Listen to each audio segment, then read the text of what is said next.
Flash Flood, written and narrated by Melissa Gunn. Chapter 1.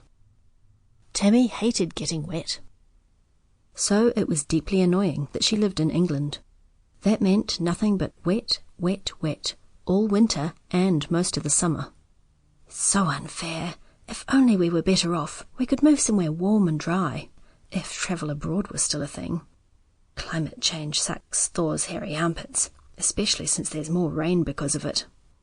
Worse still, her inherited demigoddess powers seemed to be bound up with water. Not that she knew what she could do with those powers. So far it was just additional misery in the rain. The rain pelted down on Tammy as she hurried home from school. Large, chilly drops had already soaked through her thin jacket.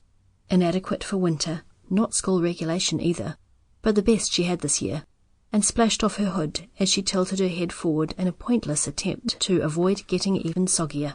Rain bounced off the potholed asphalt, soaking her feet. The close-packed houses in this area offered nothing in the way of shelter when the downpour was so determined. She hurried past the local pub before she risked a glance behind her. Her little sister Freya was dawdling a good 20 metres back, as usual. She hated having to see her sister home. It meant she had to spend longer in the rain, walking from her own school to Freya's before heading home. And having a little sister around made it practically impossible to make inroads on her relationship with the cute guy at the school she'd joined this term. She pondered the problem as she paused under a leafless street tree for the meagre shelter it provided. Could she see Freya back to their house, then leave again?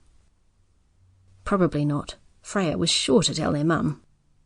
"Hurry up, Freya, I'm soaked," called Tammy. Freya didn't appear to hear her. The wind picked up at that moment, shaking yet more droplets from the tree. At least half the water made its way down the back of her neck. Tammy shuddered. Water. Ugh. Each droplet felt like it burned as it hit her skin. She was mostly over flinching from the rain by now, but it still wasn't a pleasant experience. Maybe it's something to do with unrealized power? But I'm supposed to have power over water, not the other way round. At least that's what Mum says. I wish she had more of a clue. As it is, I have to rely on being drip-fed.